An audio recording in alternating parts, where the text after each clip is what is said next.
হাঁড়ি হাঁড়ি দইয়ের হাঁড়ি, না না দইয়ের হাঁড়ি নয়, এটা হচ্ছে ম্যাথার হাঁড়ি। এত বড় হাঁড়িতে কে আর দই পাতে, তাই না? এখন চলে যাবে আমার বর আমাদের মাছের চারের দোকানে, তার জন্য আমাদের ওই ছোট্ট ঘরটার মধ্যেই থাকে সমস্ত ম্যাথা বসানো।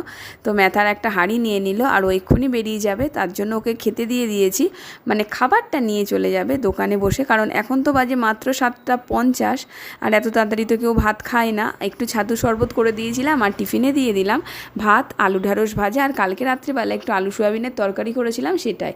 আর এখানে আমার রান্নাও শুরু হয়ে গেছে, মটর ডাল বেটে বড়া ভাজি, সেটা দিয়ে বানাবো লাউ ঘন্ট, আর তার সাথে খোসা ভাজা, আর হবে চচ্চড়ি মাছ। আর এখানে দেখো আমি সকালবেলার খাবারও নিয়ে বসে গেছি, এখানে রয়েছে লাউ ঘন্ট আর চচ্চড়ি মাছ, এটা দিয়ে সকালবেলায় খাবো। তারপরেই দোকানে বসে পড়েছিলাম।